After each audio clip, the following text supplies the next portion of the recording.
I don't think I don't think I'll read that. I'm with you. I'll read this, but I'm not going to read that. That's just the legal description. That's Well, this is so that's the zone change. Yeah, but no, we don't need to read that. That will be read once we put it in for Chip Clark. later. For now, it's Yeah, he just can. like noted. He can do it over the. Like he logged in as me or whatever, and promoted in. So He's out homestead. Took him 2 minutes. This she contacted me and Joe and Ann and says Pretty good she's dude. trying to sell property. Yeah, He he's says, hey, we built this on the county properties, but can you all just sell the buyers are bought? Okay. Yeah, I don't know what the lease says now. Obviously, I've seen it, but I haven't looked at it. No, why don't you It move your expired December That's my belief. so just renew it. Under the same terms. Rick, are you finished with that piece? I think they're probably Want to make that motion for two? probably 9 or 10 And now. it's got that whole Something like market that, 10, 11. agreement. Remember the cabbage meat we had to add? Let me, if you don't mind, let me look at this, Stace. Yeah. Thank you, ma'am. 15. But they'd have to sue. They have to sue to get it. Good morning. Glad to see everybody. We'll call our meeting to order. This is the it's the regular business meeting, but we have moved it from 2:11 to 2:10. So technically, today is a special called meeting because of that.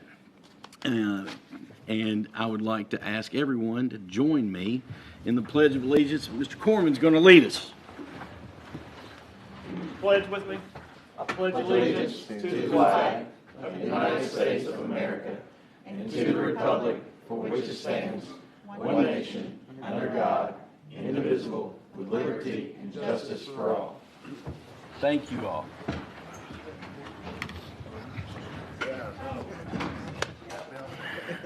All right. Ms. Hamilton, would you please call the roll? Mr. Hostetler? Present. Mr. Lyons? Here. Mr. Wallace? Here. Mr. Corman? Present. Mr. Ellison? Here. Mr. Thompson? Here. Mr. Livingston? Here. Sorry. I was like, I just saw him. Mr. Marshall? Here. Judge Covington? Here. Thank you all. Next agenda item will be consideration of the minutes from the previous meeting. Motion.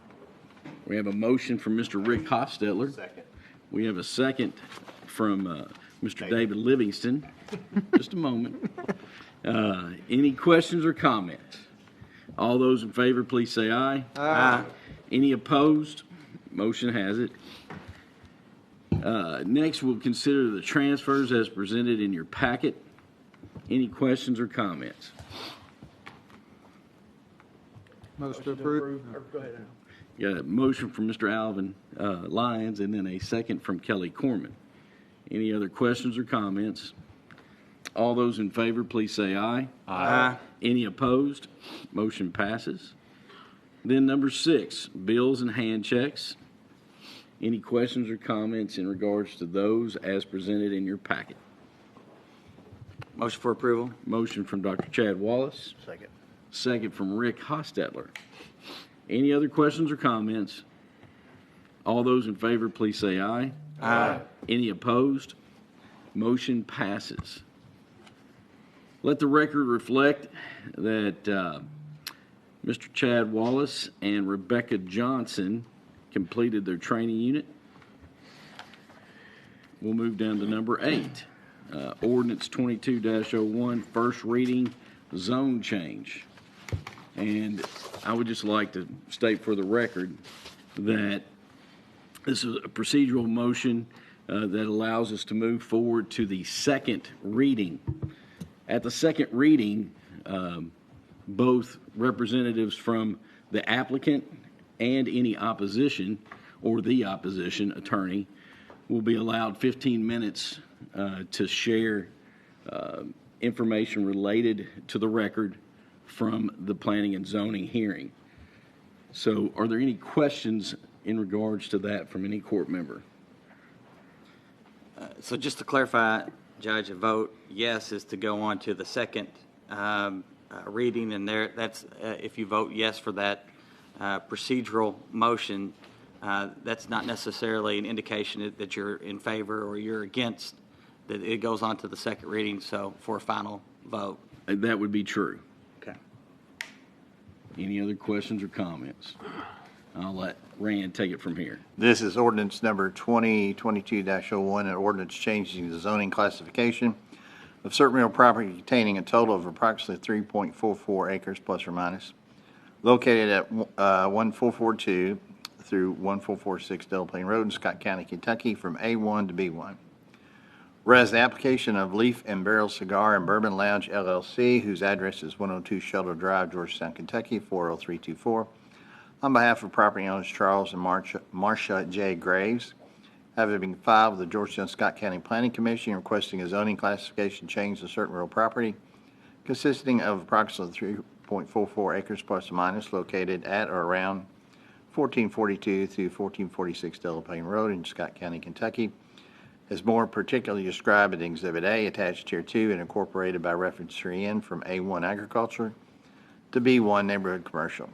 And whereas the matter having been heard publicly by the Planning Commission on November 10th, 2021 and December 9th, 2021 pursuant to notice according to law and with a quorum present and voting. And whereas after taking testimony on the application and fully considering same, the Planning Commission voted to make certain findings of fact and to recommend approval of the application to the Scott County Fiscal Court as evidenced by additional documentation provided to the county, including the staff report and recommendations sent and received in December 2021. Whereas the Scott County Fiscal Court has considered the evidence presented at the public hearing held by the Planning Commission, together with the recommendations of the Planning Commission and its staff as set out in the records of the Planning Commission. Whereas the Planning Commission has made findings that 1, the proposed map amendment is in agreement with the Scott County Comprehensive Plan, and 2, the planning staff is in agreement. And whereas the Fiscal Court concurs in and adopts the findings of the Planning Commission for the zone change and approves and accepts the recommendations of the Planning Commission as set out in its records, now therefore be it ordained by Scott County, Kentucky, Section 1, that the findings of fact and recommendations of the Planning Commission are hereby adopted and incorporated herein as if fully copied at length. Section 2, that the Georgetown Scott County official zoning map is hereby amended to show a change in the zoning classification for certain real property consisting of approximately 3.44 acres plus or minus, located at 1442 through 1446 Del Plain Road in Scott County, Kentucky, as more particularly described in Exhibit A attached here to and incorporated by reference herein from A1 to B1. Section 3, that the Georgetown Scott County Planning Commission is hereby directed to show these zoning classification changes on the official zoning map and to make reference to the number of this ordinance. Section 4, if any portion of this ordinance is for any reason held invalid or unlawful, such portion shall be deemed a separate provision, and such holding shall not affect the validity of the remaining portions of this ordinance. Section 5, all ordinances or parts of ordinances in conflict with this ordinance are hereby repealed. Section 6, this ordinance shall be in full force and effect upon passage and publication. Introduced first reading today, February 10th, 2022. Any questions or comments? I've got a comment. And I had planned a lot of comments and questions today, but I'm going to hold them to our next meeting because I've got concerns over this zoning change. But I just want to make sure for the record that, as Chad clearly stated, this is a procedural vote, not necessarily saying for or against it.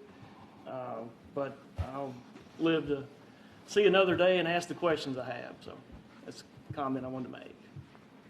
Alvin One Lyons. question, I think I know the answer, but I want to make sure, if we take no action, it automatically goes into effect, so Yes. After this action 90 allows days. us to look at it further, so. I think the correct answer is after 90 After days. 90 days, yeah. From the passage from the Planning and Zoning Commission.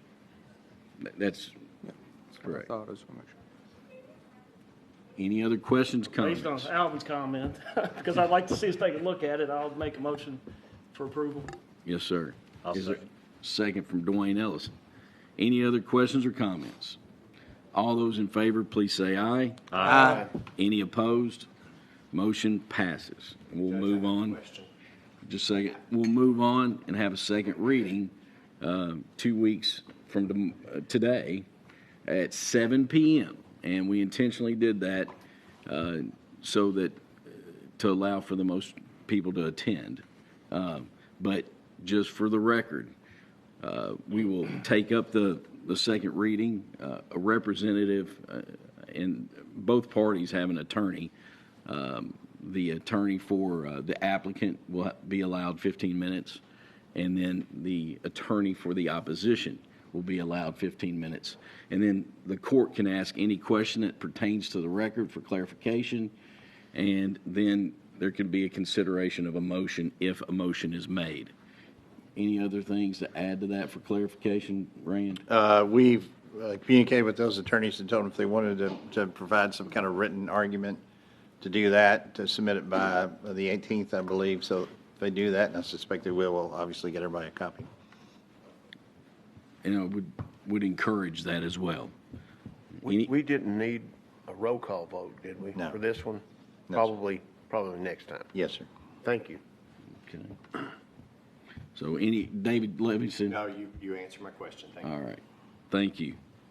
We'll move to number 9. Zeldin Angel, and you have a guest with you, Michelle Carlisle. We all know Michelle as well. This is a request for a lease renewal for the Central Kentucky Growers Co-op, and Zeldin submitted a statement of expense and income report for 2021. I shared that via email, and I just would like to have any questions from the court related to this request.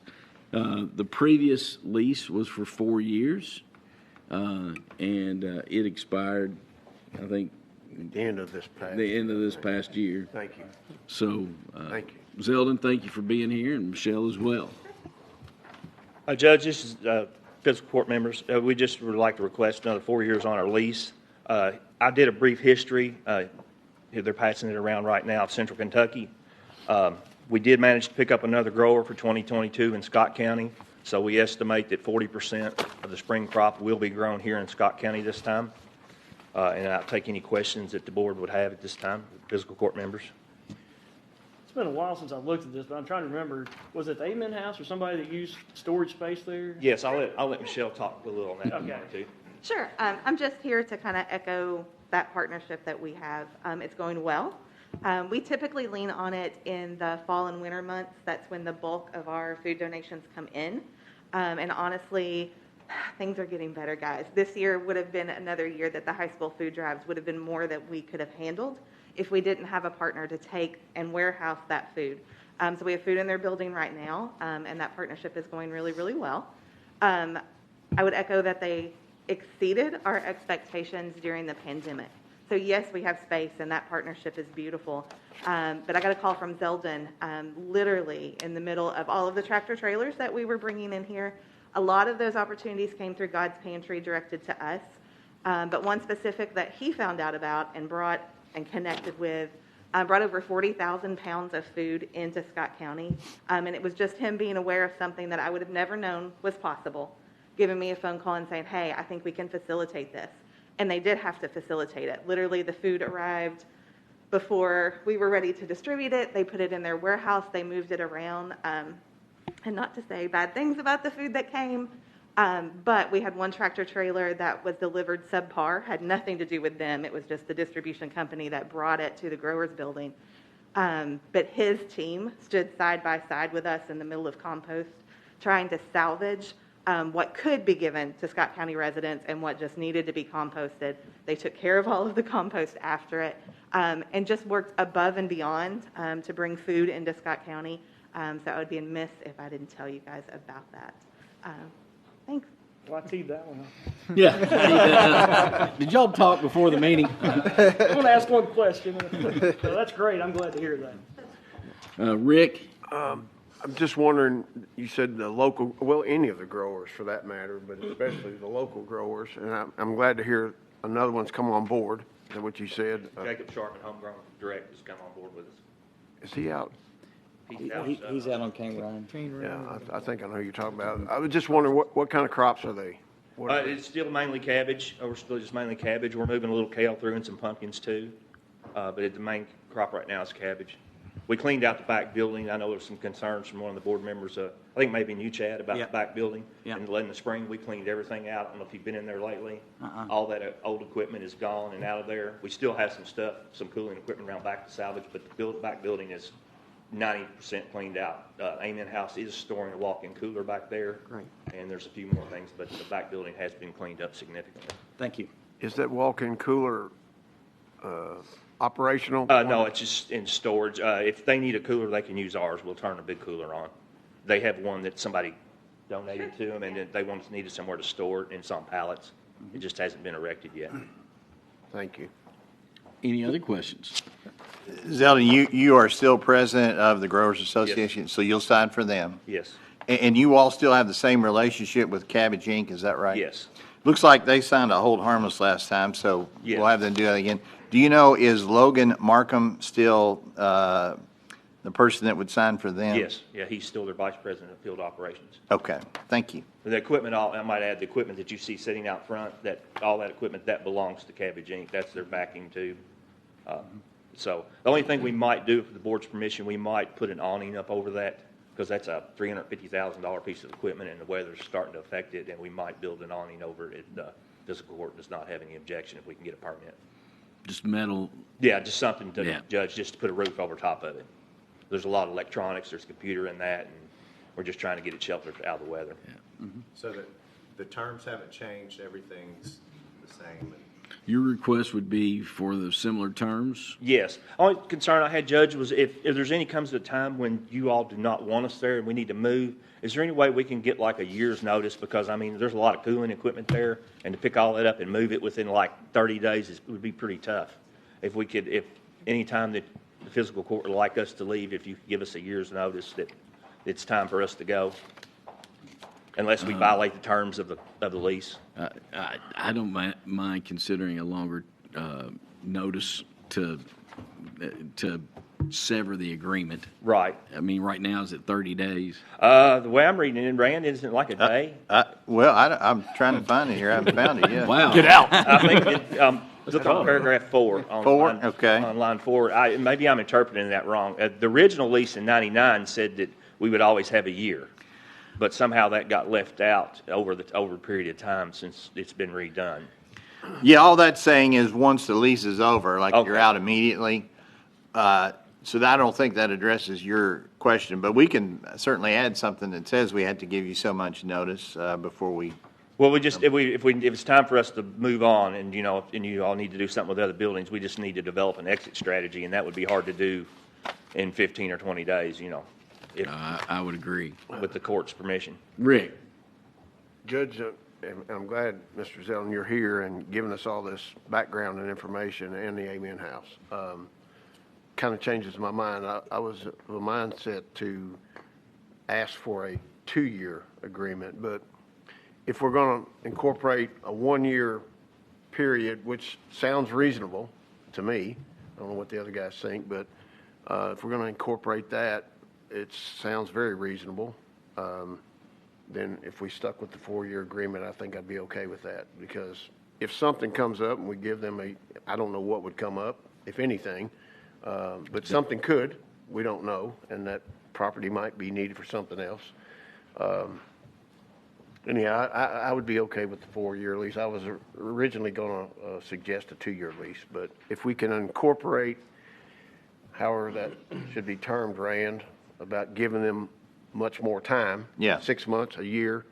We could, it's 4 years, but we can terminate early, but we had to give a year's notice. And I think that also would, depending on if something like that came up, we would also have to consider the growing season. Guys have got crops out, and all of a sudden we come up and say, hey, we got to have it for something else. I don't think that would be good either.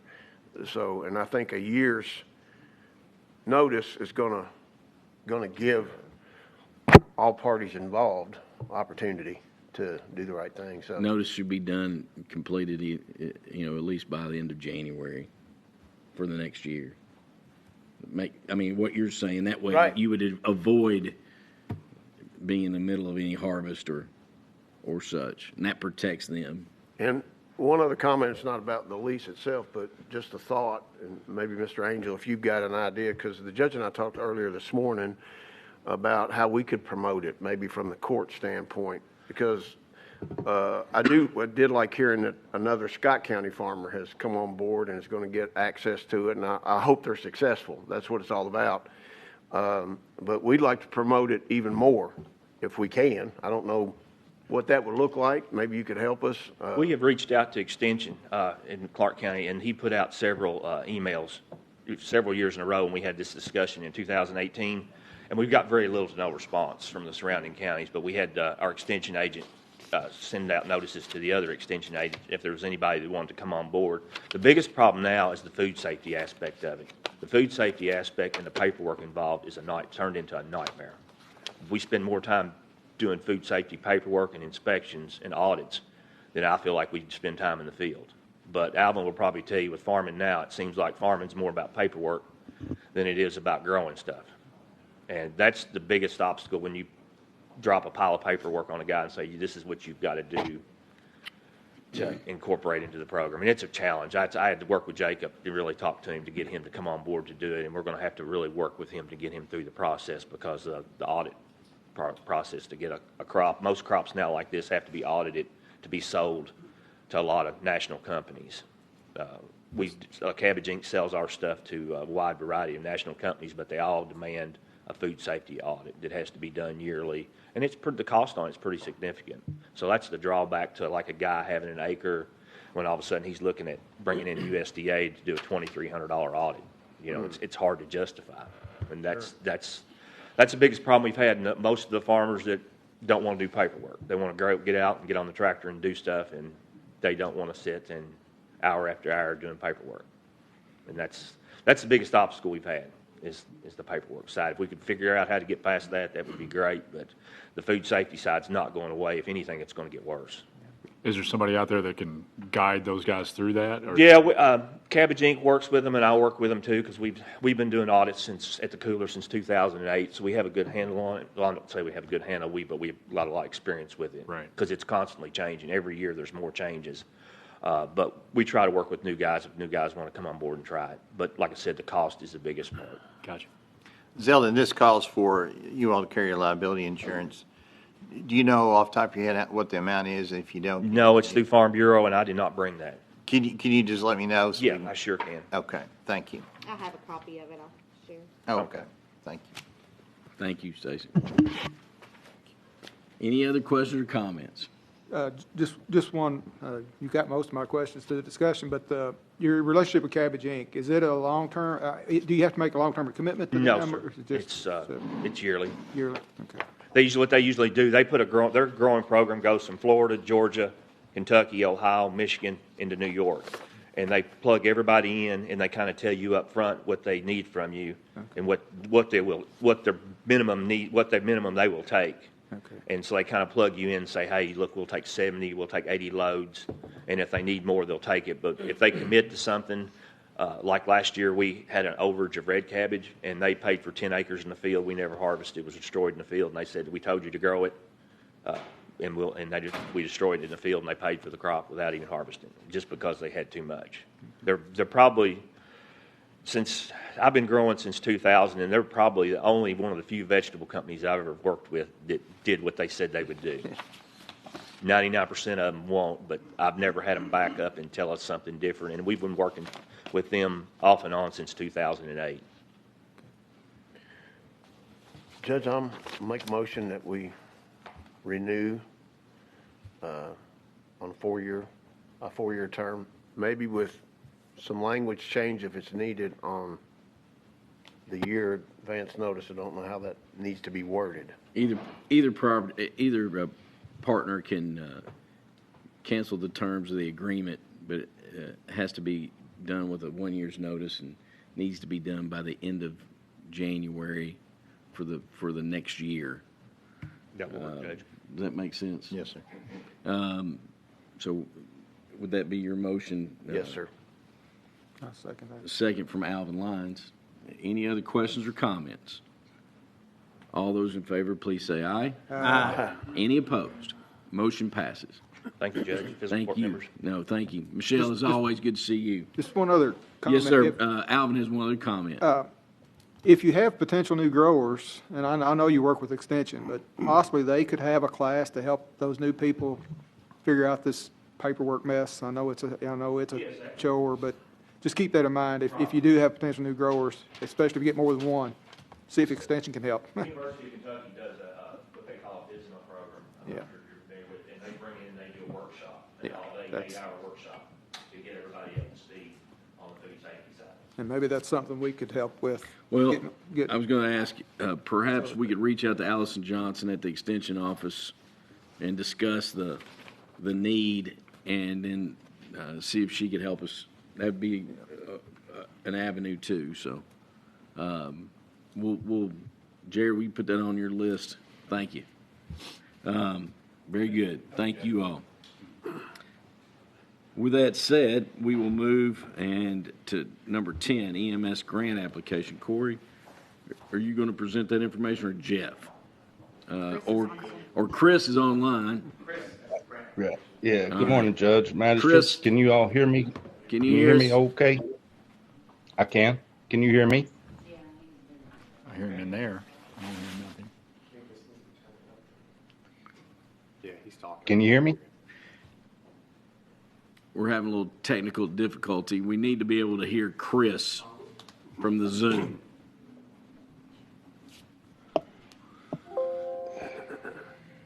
Can you hear me?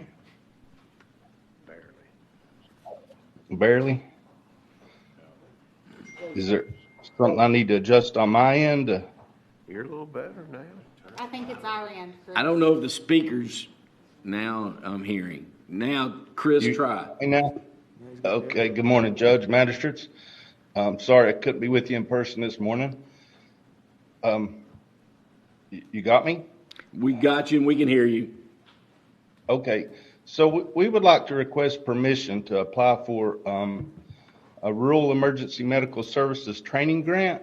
It's through the Substance Abuse and Mental Health Services Administration. It's a $5,400,000 grant with the successful recipients could get a max of $200,000. The purpose of the grant is to train EMS personnel that have a particular focus on addressing mental and substance use disorders. You guys are aware we're pretty extensively involved with our substance abuse community and do a lot of work with the victim advocacy program through the local PD. So we want to try to apply for this grant and use that to purchase some training equipment that would help us in that area. And along the lines of what Chris is talking about as well, Chris and I have been meeting and discussing with BCTC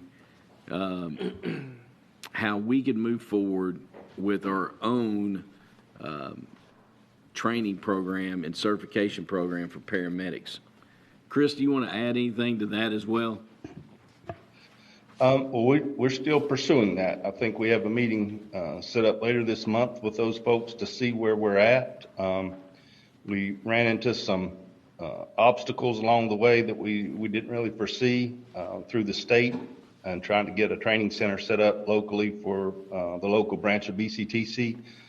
So we've addressed some of those issues. We're going to come back to the table and towards the end of the month and see if we fully resolved them or if there are more obstacles that we need to kind of circumvent. But we're moving forward. We did start the EMT program. That's underway. We got 12 students in that initial program, and it's going well. We're set to finish that up in May. And then hopefully we can get the paramedic program off the ground soon. No, and I think it'd be a fantastic addition. And once we get to a point that we have more information, we'll definitely share that with the court. I believe this would be wise to consider this application, and especially with we need to do anything we can to help get folks certified, because the need for staff is real, and we're going to be talking about that some more here in a moment. The other thing that we've talked about and we've looked at is the consideration of when we move forward with plans on the EMS station on the east side of 75, on the east side of the county, that station would have a training room that would support something like what we're talking about. And that was included in the rendering of the conceptual design that you saw back before Christmas. So what other questions or comments would anyone have in regards to the consideration of this grant application? Is it a matching of any kind, or is it just? Chris, could you share can you hear? on the match? We lost him. He's talking. Chris, Can you not hear me? I hear you we now. got you now. Okay. There is no matching. All It's right. $200,000 is the max, and there's no matching. All right. Tim Thompson. Mr. Runyon, I do have a question for you as well. Would this be something that, if you all were able to get this grant and had the training materials and equipment that you needed, that, like we work with other agencies to be able to provide some training to them as well? Fire department, police, Yeah. is that an option, or would it just be for? No, absolutely. Our intent with the money would be to replace some training equipment that we need, some mannequins, and typically with the substance abuse community, advanced airway techniques and that kind of. So it's more to replace equipment, but we would use that equipment then to train just like we do now with the fire department and the PD, and bring all those folks in to get the same training. So it would definitely be a shared resource. All right, thank you. Any other questions? Motion approved. Motion from Alvin Lyons, a second from Rick Hostetler. Any other questions or comments? All those in favor, please say aye. Aye. Any opposed? Motion passes.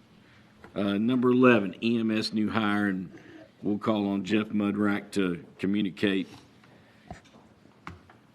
Yes. Judge, Magistrates, on behalf of Chris Runyon, I'm pleased to recommend the appointment of Shylon Seacrest as an EMT effective March 5th, 2022. Her hourly pay would be $12.66 an hour. She has more than 7 years of experience in the field and would bring some talent and experience to the department, which we definitely need. She's also close to getting her advanced EMT certification, so that's another plus with her. So I'm presenting that recommendation to you again, March 5th, 2022, as an EMT at $12.66 an hour. Jeff, we hired Shylon at our last meeting. Is this going from part-time? Part-time to full-time, yes. Questions or comments or motion? Motion for approval. Motion from Chad Wallace, second from Tim Thompson. Any other questions or comments? All those in favor, please say aye. Aye. Any opposed? Motion passes. We will move to EMS recommendation for staffing. Yes. Jeff will communicate the data and facts about this, but we shared via email, and I could say, after looking at the information, that I would strongly recommend our consideration of this request. Jeff? And Chris, I think, is still on the line here, too. And, of course, Corey can chime in as well if they can definitely add some content here. But Chris was instrumental in putting together the initial spreadsheet, just listing the overtime hours of all of their staff and things, and also the departures they've had. And, of course, they've had 13 departures in the last 6 months, which is a pretty high turnover rate. As a matter of fact, if you annualize that, it's about a 65% turnover rate, which is extremely high. And more normal turnover rate is down around 15%, 20% for a year. So they're experiencing some challenges there, unlike any other department here with the government. A lot of that's due to the just the competitive nature of working in that field. I think a lot of it has to do with just COVID and burnout, things of that nature. So there's some definite issues there. To kind of put in perspective financially, for the past 6 months, so going back to July 1st, there have been 7,848 hours of overtime worked. And that cost is $278,000 for those hours. Now, what we're going to recommend here is moving forward with hiring 3 new individuals. And that's just meant to be a buffer to kind of get us through this tough time until we can get things stabilized. And then when turnover reduces some and things stabilize, what we'll just do is just through attrition, not refill some of those positions. So what you're going to end up with is a cost-neutral move here, because instead of spending the money on overtime, we'll just have the people here working on a full-time basis. And if we were to add 3 people, or if we would have had them for the past 6 months, the cost of that staffing would have been $128,000, and they could have worked nearly half of the hours that we were short. So they could cover 4,368 hours of the 7,848 hours that we needed help with. So Jeff, we'd still have a deficit. Right. On covering hours, but you can't put the fatigue and folks being able to get adequate rest and time at home. I don't know if we can put a dollar figure on that enough. And it's affecting your turnover too. Yeah. People are just exhausted. So, well, and just the toll it has on the staff, and then they're also training new people constantly. And the time it takes to develop relationships with these people and comfort, trust. It all takes a toll. I mean, so not only is the work and the overtime hard, it's also then you're developing relationships with people, which is also a strain on things. So, any questions or comments? I think this turnover is less than it was. Yeah. Before you came. I mean, which is to not. I'm pointing that out because it's less, and you've come up with a plan every time to address it as needed. So. So we have to create the positions, correct? Yeah. No, the motion would be is to create 2 new paramedic positions and a new EMT position. Is that the recommendation? That's the recommendation, yes. Do you know, and I don't know if we can hear Chris, but do you know if from prior advertisements for applications, do we have a pool that we can pull from immediately, like within the next 2 to 3 weeks, and not have to go through the whole process? We have 1 paramedic that has applied that we're talking with. Corey, come forward and. Sorry, Corey. Corey can share insight. Thank you, Corey. No problem, sir. So we have one that has applied, and then we also have one that we had hired part-time that would love to move to full-time as well. That just last court meeting, they had approved for part-time. So that's Bobby Carpenter is his name. So we could take care of part of this almost immediately with. Fairly quickly, yes, sir. Yeah. Thank you, Corey. So can I ask this question? So we always have to vote to approve for the hire. Is there a scenario where if you already know these people to where we don't have to wait 2 weeks to insert them into there, if they can come sooner than the next court meeting? Is that a like concern? one that's part-time already? Do you see what I'm saying? Yes. Why, if we don't have to wait another 2 weeks to hire that, to get that person into the spot, because we have to vote on it? We can do retroactive like we did with the jail. We could do a ratification. It'd be We could like an ratify emergency hire. we could ratify it, and we could call it an emergency hire, and we could navigate it in that. Okay. Because I think this is an emergency situation. Right. It is. I just don't want to wait No, another 2 weeks to. So we could do 2 motions. We could do a motion to create the positions, and then we could have a motion that to authorize me to authorize an emergency hire, and then we come back in 2 weeks and ratify it. I'll make the first motion if that's okay. And I guess along those lines too, and we have a compensation structure in place, not to exceed the compensation structure we have in place. I Well, mean, but we still have to approve. I know, you still have to approve, yeah. I mean, Yeah. that's the. We need a motion for you to approve the emergency hire. All right. Stacy shares that in the past, we don't need a motion for me to do the emergency. I can just do it and then come back and, but I just, being me, likes everything on the table. I'll make a motion. Yes, sir. To create the 3 new positions. 2 paramedics, 1 EMT. That's the motion. Second. Second from Dwayne Ellison. Questions or comments?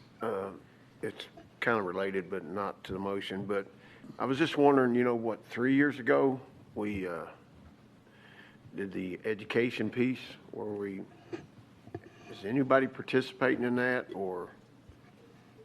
We have had, Chris, go ahead. I think he's got an answer. Yes, we do. We've had 4 of our EMTs go through that process. Unfortunately, one of them left in the middle, but we have had 3 successfully obtain their paramedic with the court's assistance, that education you're talking about. And we have others that are interested.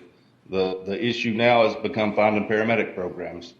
Another reason the judge had mentioned earlier that we're trying to start our own is because the one in Frankfurt is closing, and the one in Lexington closed its doors to any outside individuals. They're only doing in-house at Lex Fire. So that only leaves EKU, which is substantially more expensive than the other programs. And then there's a private company in Lexington that does it, but the quality is not very good. They don't have a very good reputation for quality. So that's why we kind of need our own program. But yes, we have had people go through that successfully. Yeah, it's working very well. Okay, so it's been a positive experience. You said you Absolutely. had. Well, that's great. I mean, that's why we did it. You said you had one that got out of it midway through. I'm not sure the time frame. They moved away. Okay. And he's reimbursed us for the money because that was part of the. Yep. Okay. Yes. Thank you, Chris. Thanks, Jeff. And then what we've done is we've reached out to Gateway Community College and Somerset Community College, and we've been recruiting with them or making them more aware of our vacancies and things, and that has had some success too. We're getting some traction there and as a recruitment effort. So, any other questions? I just have a comment. Corey, I know that at Station 1 downtown, I know that you guys just run constantly. Yes. And I know that, especially working this overtime, the people just have to be completely burned out. How many buggies are you running downtown right now? It ranges from 5 to 6, just depending on how staffing goes. Okay. But there's been a lot of times where there's just been 4, and some of the data that we did have I also researched for this was that we had out of the 6-month period, I believe it was 20 shifts that we were down to just our 4-truck minimum for the whole county as coverage-wise.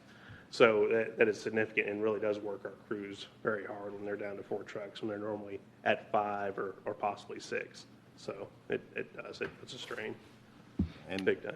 Just emergency services in general, I know the job market, this is the market that I know, but as far as other job markets, this has gotten very competitive. Oh, yeah. Like you said, Judge, and this is the issue that we have now is we have younger folks coming in, they start hired on here, and then they see somebody that pays a little bit more. It's either Lexington, North Kentucky, they can make less calls. So as we move forward, we're just going to have to continue to figure out ways to, this may be a way by alleviating some of that additional. I mean, how many calls are you getting at downtown right now, probably? Just downtown, I think we're probably at like 20 calls a shift, probably, so. There's also a bill in Frankfurt, I can't remember the details of it, but there's a concern from the county aspect because it could potentially expand the duties that someone could have in an ER. Right. Which will be a major problem because that will expand the pay range of what they can receive. So and it'll draw more paramedics. Yeah, which would hurt any EMS system. So I need to find out that. If you would, that'd be great to have a follow-up on that. Share by email. Any other questions or comments? We have a motion and we have a second. All those in favor? Aye. Any opposed? Motion passes. With that said, let the record reflect that I'm going to authorize Jeff and Chris and Corey to move forward with an emergency hire of the 2 positions and the EMT position, the 2 paramedics and the EMT. And then when we come back, we will inform the court and ratify that, hopefully with 2 qualified folks or 3 qualified folks. But we'll share that information when we come back in 2 weeks. Thank you all. Thank you. Thank you. Jeff will stay right where he's at, and I'd ask J.R. Brandenburg to join Jeff. Road Department recommendation position reclassification. And I'll let you all explain the rationale for the request and ask J.R. to comment as well. And I've already, of course, sent you an email about this as well. And just to kind of recap some of the key points, though, I'm sure you recall back in November we had an assistant director who was off on leave for a little bit for a surgery. And during that period, Wayne Starnes and Chris Darnell stepped up in an acting capacity in his absence. And of course, during the past few months, J.R. Brandenburg has noticed an improvement in the operational efficiency in the department. So, and just the value of having more than one direct reporting, being able to delegate more work to more individuals, especially with the county, the size of the county increasing, the more responsibilities that he has, it just has allowed him to work much more effectively and efficiently. So what JR is doing is he's recommending the formal reorganization of his department. So right now, the 2 road foremen report to the assistant director, and what we'd like to do is, instead of having it structured that way, to flatten the organization some, and to have 3 assistant directors is what he would like to do. Create more of a team effort on everything, so. And more capacity for leadership, and we've got a lot going on, and we need folks that have eyes on it and getting things done, and then we need to compensate them for the work that they're doing, in my opinion. Go ahead. And then they'll also have areas of responsibility. So instead of it just all flowing out through one person, JR's, and I share with you in the note, just some of the areas of focus that each assistant director will have. And I don't know if you want to come. So the ones I had here were just, they'll focus, one be on mowing, another group on road repair, and then another group on general maintenance. So being able to delegate that work out to 3 individuals. And also it's an empowerment opportunity too. These are people who are looking for enrichment, and it's an opportunity to give them that opportunity to have more responsibility, so that then JR doesn't have to be, he can maybe get a better night's sleep knowing he's got some other staff that are there to help him out too. So, but go ahead, Joe, you've got some other comments or things you want to share. Well, this is by no means taking anything away from anybody. It's just kind of sharing the responsibilities a little bit more equal, taking a little pressure off me on things. We are on call 24/7, the management team. This would be nice if this can be done to set up a schedule where certain assistants on call this week, and he can call in whoever. I can be free to do whatever the weekend. Just take rotating weeks. I'm still calling you at 3 a.m. I know me, I'm gonna lay home in the bed. Anything happens. So this, like I say, this should create a more of a team effort, make things more efficient. And who knows?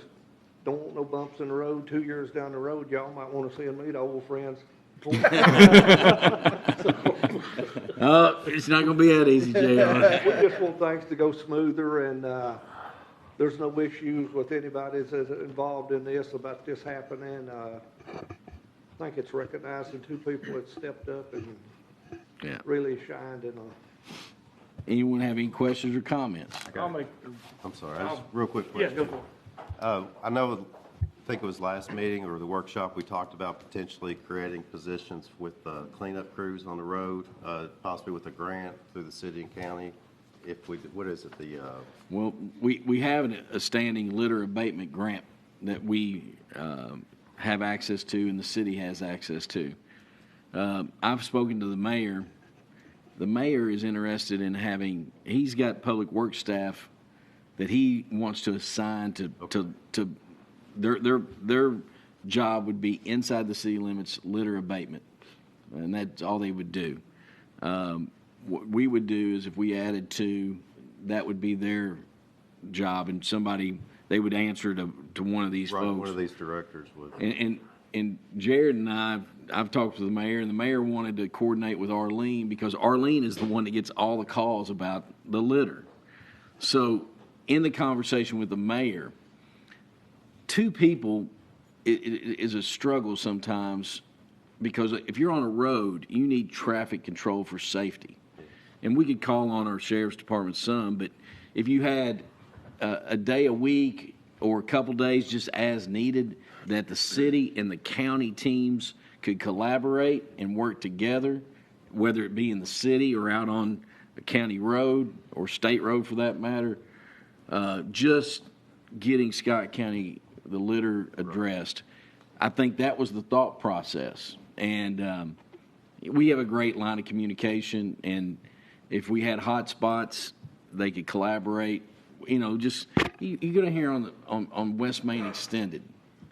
You go, there's tons of places, and I think that would be the path for us to pursue. Well, that's kind of where I was getting to. This allows you then to be able to have that, instead of everything dealing with you and that assistant director right now, it gives an opportunity for one person to kind of deal with that. And then you still got two other guys and you being able to do other functions. And in the past couple of years, we've been able to use litter abatement money through Jared, and we have actually kind of went out and jointly helped a contractor that we were able to hire to come in here and picked up all the litter to get the price down, disposed of it.